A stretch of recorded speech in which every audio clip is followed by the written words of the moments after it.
ప్రభుత్వ హాస్పిటల్స్ను బలోపేతం చేస్తూ ప్రైవేటు కార్పొరేట్ హాస్పిటల్స్ ఫీజుల దోపిడీని అరికట్టాలని డిమాండ్ చేశారు పీవైఎల్ పీఓడబ్ల్యూ గ్రేటర్ హైదరాబాద్ కార్యదర్శులు బిఎస్ కృష్ణ, వరలక్ష్మి.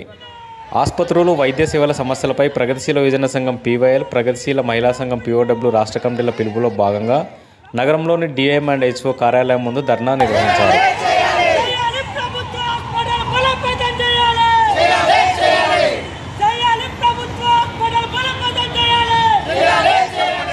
హాస్పిటల్లో ఫీజుల దోపిడీకి వ్యతిరేకంగా పోరాడదాం.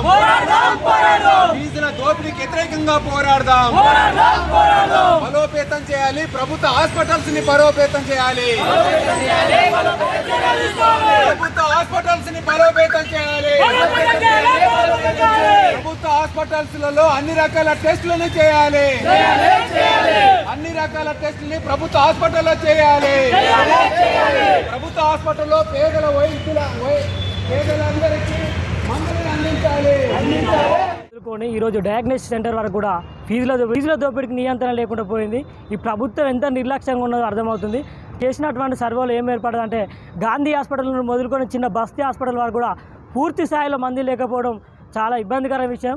దీన్ని వెంటనే ప్రభుత్వం ఈ నియంత్రణపై వెంటనే మందుల కొరత లేకుండా చూడాలని, అలాగే టెస్టులు కూడా పూర్తి స్థాయిలో చేయకపోవడం, పూర్తి స్థాయిలో టెస్టులు చేయాలని మేము ఈరోజు నిరసన కార్యక్రమం చేస్తూ ఉన్నాం.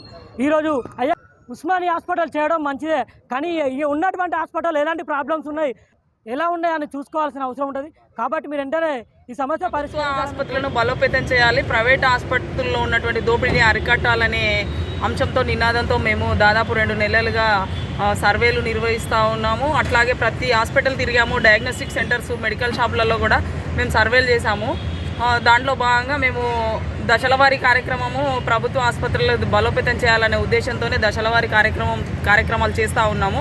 అందులో భాగంగా ఇవాళ డిఎంహెచ్ఓ ఆఫీసుల ముందు ధర్నా నిర్వహించాలని చెప్పేసి రాష్ట్ర కమిటీలో పిలుపులో భాగంగానే ఈ ధర్నా కార్యక్రమం నిర్వహిస్తూ ఉన్నాము. మేము చేస్తున్నటువంటి ప్రభుత్వ ఆసుపత్రులు బలోపేతం చేయాలి, ప్రైవేట్ ఆసుపత్రుల్లో ఉన్నటువంటి డయాగ్నోస్టిక్లో ఉన్నటువంటి ఫీజుల దోపిడీని అరికట్టాలని చెప్పేసి చేస్తున్న ఈ పోరాటంలో మాకు చాలా సమస్యలు మా దృష్టికి వచ్చాయి. ఈ సర్వేలో చేసినప్పుడు కానీ ఆ సమస్యలు దృష్టికి వచ్చిన సమస్యలపై మేము మళ్ళీ తిరిగి వినతి పత్రాలు ఇవ్వడము, అక్కడికక్కడే సమస్యలు పరిష్కరించండి అని చెప్పేసి ధర్నాలు చేయడము లాంటివి జరిగినవి. అయినప్పటికీ ప్రభుత్వాలు స్పందించట్లేదు, అక్కడ ఉన్నటువంటి సూపరింటెండెంట్లు స్పందించట్లేదు, సమస్యలు పరిష్కారం కావట్లేదు అనేది మేము ఆవేదనతో మళ్ళీ కార్యక్రమాలు ఇంకా ముందుకు తీసుకెళ్లాలనే ఉద్దేశంతోనే ఇవాళ ఈ ధర్నా కార్యక్రమం చేస్తూ ఉన్నాము. ఇవాళ పరిస్థితి ప్రజల్లో ఎలా ఉందంటే, నిత్యము ప్రజల్లో ప్రతి కుటుంబంలో వైద్యము అందక ఆరోగ్య సమస్యలు ఉన్నాయి. వైద్యం అందక ఆరోగ్య సమస్యలు ఇంకా జటిలమవుతున్నటువంటి పరిస్థితి ఉంది. ఇదే ఆసరగా తీసుకొని ప్రైవేట్ ఆసుపత్రులు దోపిడీ చేస్తున్నటువంటి పరిస్థితి ఉంది.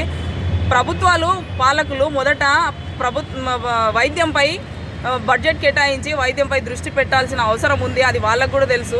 విద్య, వైద్యం అందితేనే ప్రజలు సుఖంగా ఉంటారు అనేది అట్లా లేదు. ఇవాళ అందని ద్రాక్షలాగానే ఉంది. ఇది సరి అయింది కాదని చెప్పేసి మేము దీన్ని వ్యతిరేకిస్తున్నాము. దీనికోసం పోరాటాలు చేస్తూ ఉన్నాము.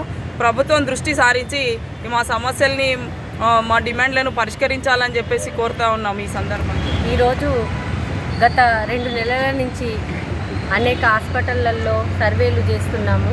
అందులో భాగంగానే ఈరోజు రాష్ట్ర వ్యాప్తంగా ఇక్కడ ఈ ధర్నాకి చేసినాము. అంటే ఇప్పుడు ఇంతకుముందు వీళ్ళు మాట్లాడారు, ఇలాంటి సమస్యలు చాలా ఉన్నాయి. అయినా మనం ఎన్ని పోరాటాలు చేసినా కానీ సమస్యలు ఎక్కడికక్కడే ఉంటున్నాయి. చేస్తాము అని అంటున్నారు, చేయట్లేరు. చాలామంది ప్రజలు సమస్యలు ఎదుర్కొంటున్నారు. ప్రభుత్వ హాస్పిటల్కి వెళ్తున్నారు. ప్రైవేట్ హాస్పిటల్లో చూపించుకొని వాళ్ళు గవర్నమెంట్ హాస్పిటల్కి వెళ్తే అక్కడ సరైన చికిత్స ఉండడం లేదు, సరైన మందులు కూడా ఉండడం లేదు. ఇట్లనే కొనసాగితే మాత్రం ఇక ముందు ఈ పోరాటాన్ని ముందుకు తీసుకెళ్తామనేసి ఈ సందర్భంగా తెలియజేస్తాం. ధర్నా అనంతరం డిఎంఅండ్హెచ్ఓ అందుబాటులో లేకపోవడంతో ఏఓకు వినతిపత్రం సమర్పించారు. పీవైఎల్ పీఓడబ్ల్యూ నగర అధ్యక్షులు లక్ష్మీబాయి, ఎం రవికుమార్ల అధ్యక్షతన జరిగిన కార్యక్రమంలో పీవైఎల్ పీఓడబ్ల్యూ నగర నాయకత్వం కిరణ్, కొల్లూరి భీమేష్, శ్రీనివాస్, వెంకటేష్, బాలు, కొల్లూరి శంకర్, నరేందర్, రాజు, దేవరాజు, సాయి, ప్రసాద్, బాలు, సాయి, కనకమ్మ తదితరులు